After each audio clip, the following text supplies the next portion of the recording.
You've reached the Monetization Matrix with me, your host, Kristian Hansen, your expert with insights into payment and subscription strategies, where I discuss how to help you monetize your products and services for growth. Welcome to the Monetization Matrix, where today we will be discussing interchange fees and the recent $30 billion class action lawsuit settlement between Visa and MasterCard and merchants in the United States. So, thank you for joining. You are now in the Matrix with me, your host, Kristian Hansen. So, what is interchange? Why does it matter? If you go to MasterCard's website, they belittle it a little bit, but let's just read their interpretation of interchange and see what I think about it. Interchange is a small fee typically paid by acquirers, the retailer's bank, to issuers, the cardholder's bank, to recognize the value delivered to retailers, governments, and consumers by accepting electronic payments. All right, let's take this apart. So it is a fee that the merchant pays to the payment processor, or basically the payment processor takes a fee from every transaction. This fee is passed through to the card issuer. So the card issuer is the issuer of the card that the consumer used. So let's break it down into more simplistic terms than all that jargon. When you go into a store and you go purchase a $100 item using your Visa card, let's say it is a really cool remote control monster truck. So you're, maybe at Radio Shack, go into Radio Shack, and you have a Chase Sapphire card, which is a Visa. You take out your Chase Sapphire card, which is a Visa, and you tell the nice folks working at Radio Shack that you want to buy this really awesome monster truck because it goes really fast and monster trucks are cool. And it's $100. Let's not even get into taxes. Let's just say it's $100. There's no tax here in Montana, no sales tax, luckily. So my example still works. So you give your credit card to the merchant. The merchant in this case is Radio Shack. And I don't know who Radio Shack uses for their payment processing, but let's say it's, Chase Payment Tech.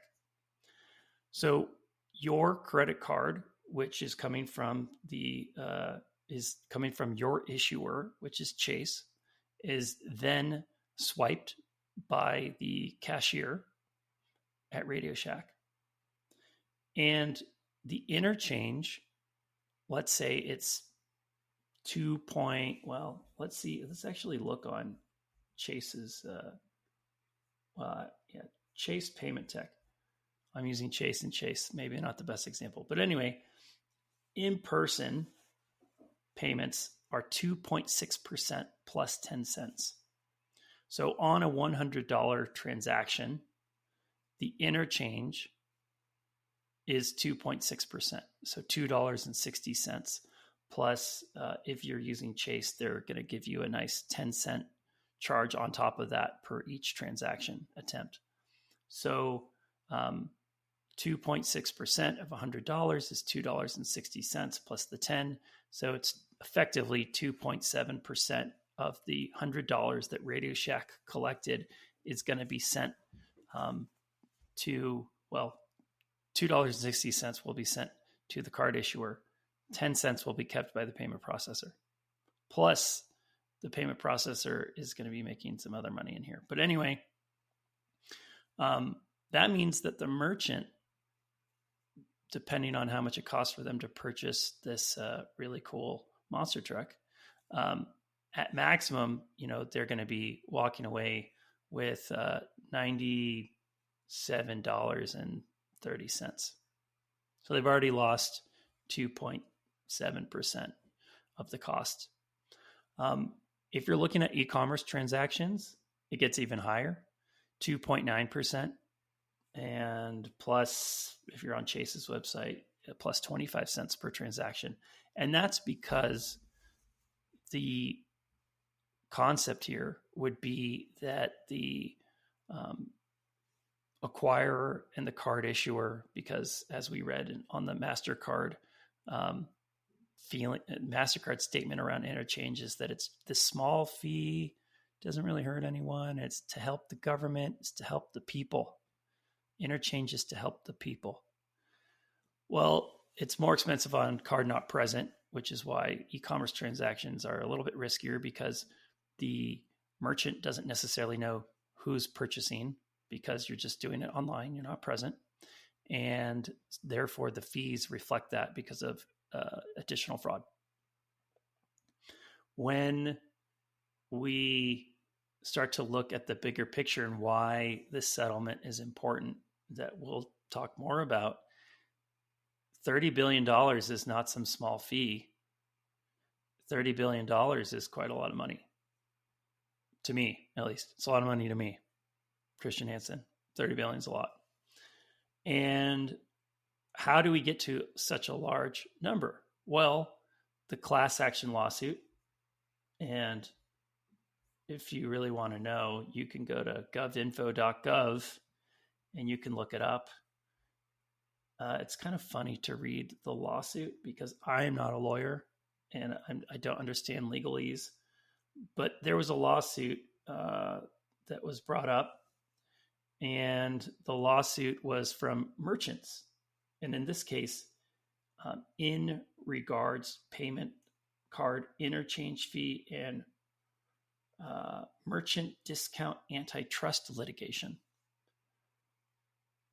And it's 12 million merchants that filed this class action lawsuit against Visa and MasterCard for these interchange fees.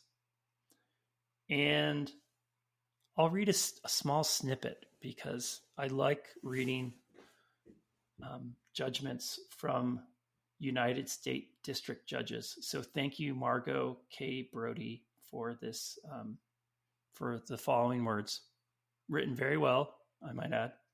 Plaintiffs alleged that defendants harmed competition and charged merchants supra-competitive prices by creating unlawful contracts and engaging in unlawful conspiracies.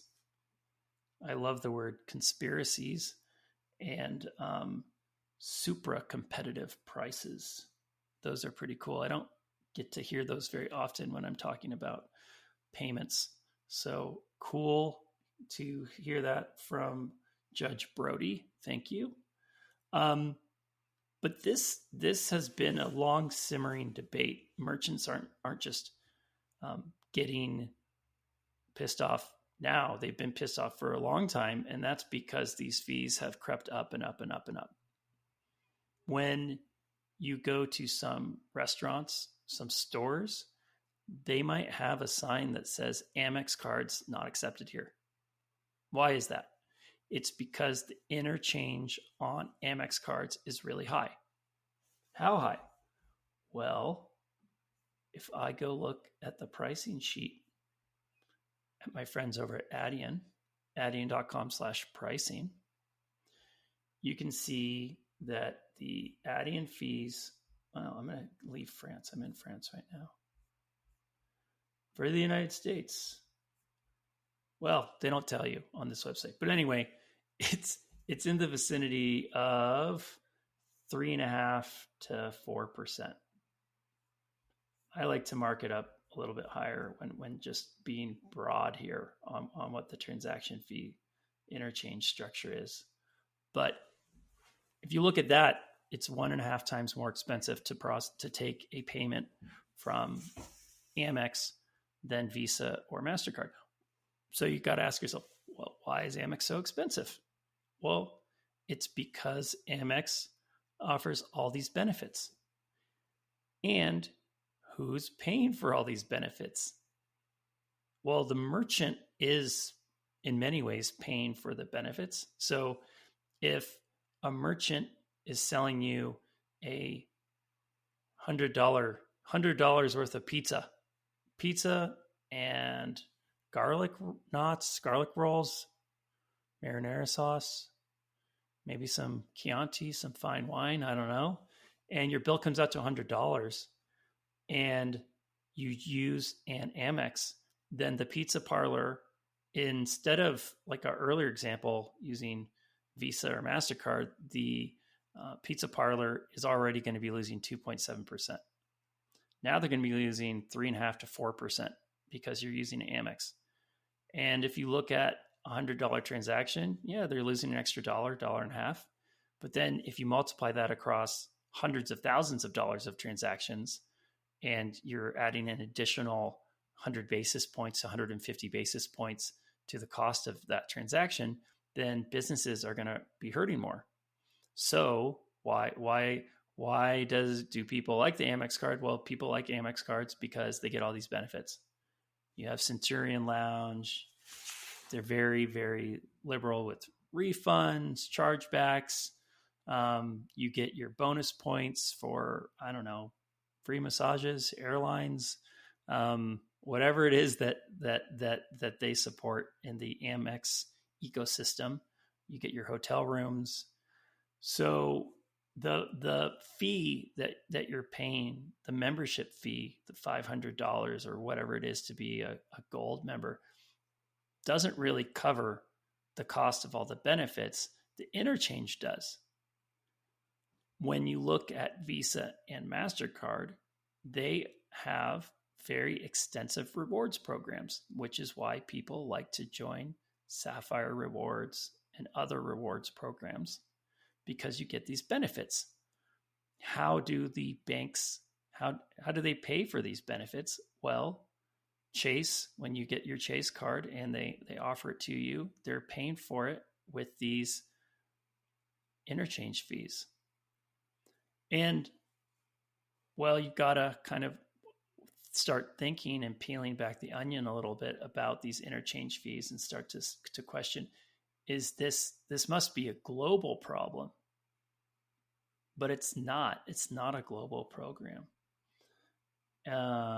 As a problem, the European Union has actually done something. What has the European Union done? Well, they regulate the interchange. They have the interchange fee regulation, which essentially caps the interchange fees for Visa and MasterCard at 20 to 30 basis points. So here we are in the United States. It's normally around 2.5% for Visa or MasterCard, and it's 20 to 30 basis points in Europe, capped. So it's literally almost 10x, 10 times more expensive in some ways to process these transactions for at least interchange, which is kind of ridiculous. I mean, I think it's ridiculous. I don't work for one of the banks. I don't work for one of the card issuers. And as someone who's worked with merchants for a very long time, merchants just, it's basically the cost of doing business. You just kind of have to suck it up.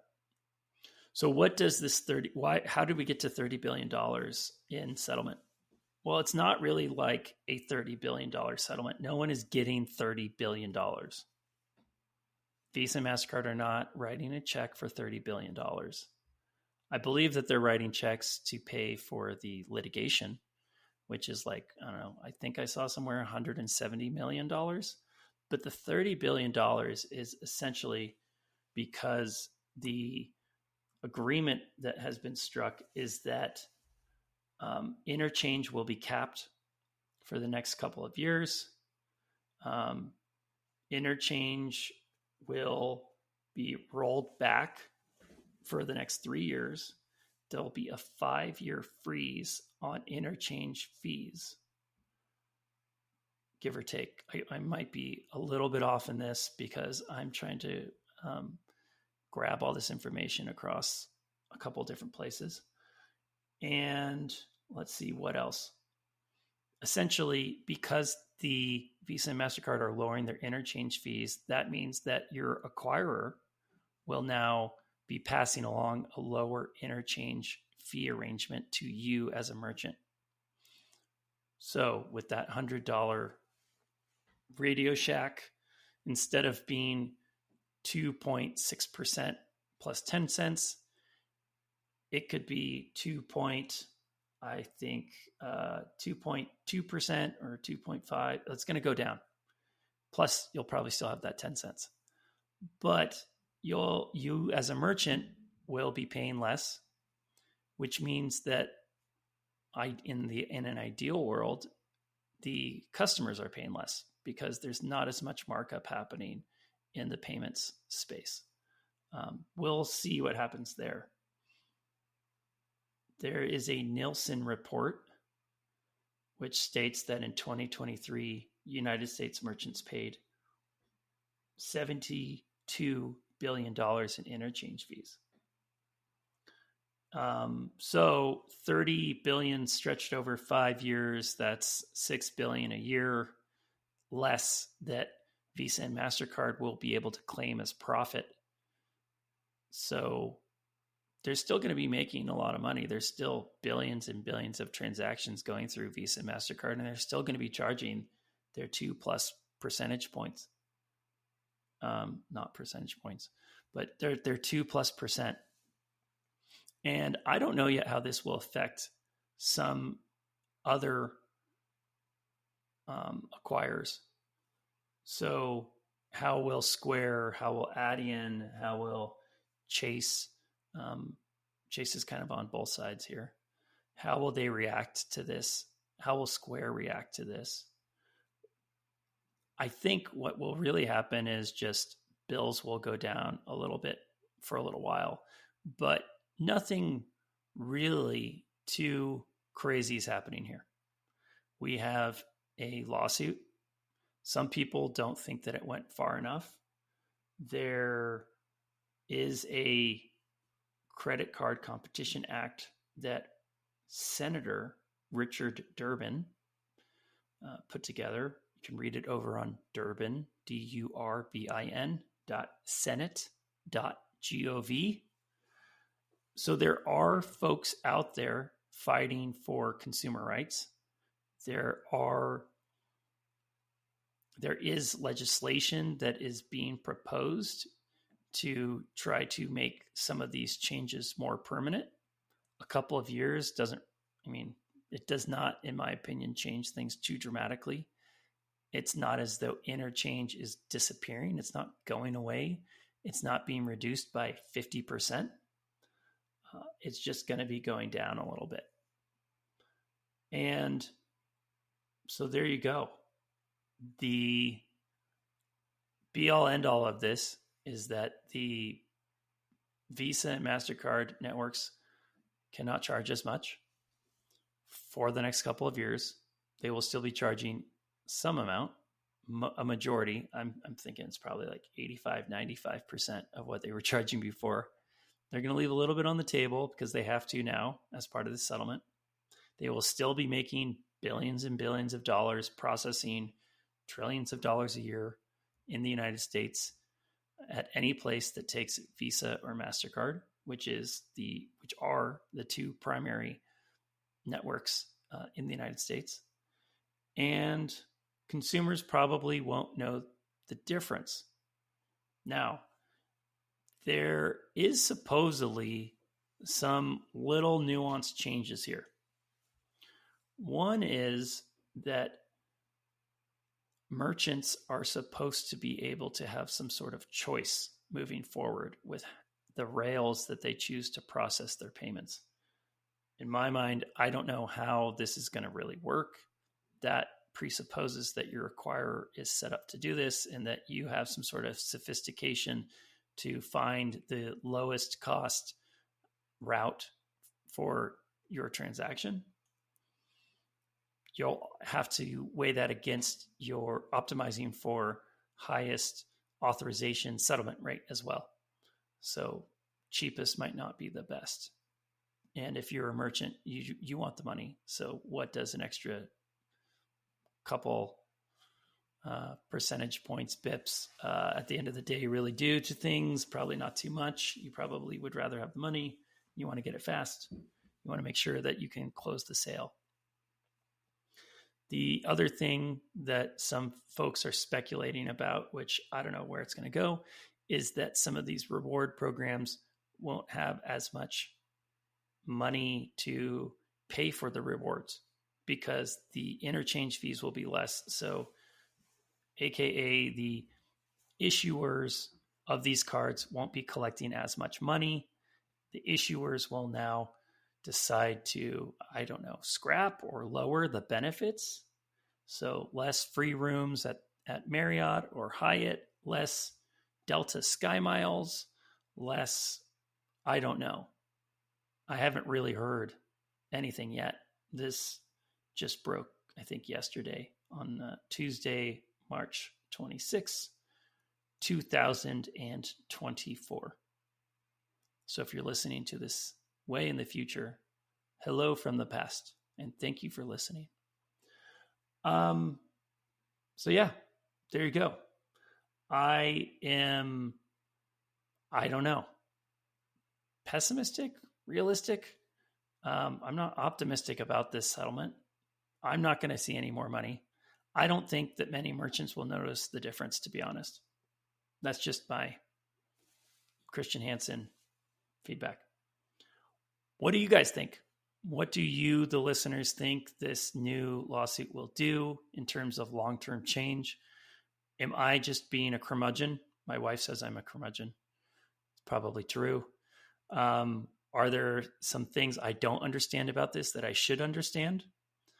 And time will tell. So thank you for listening, and I bid you adieu and hope that you have a great day wherever you are and whenever it is that you listen to this. Thank you.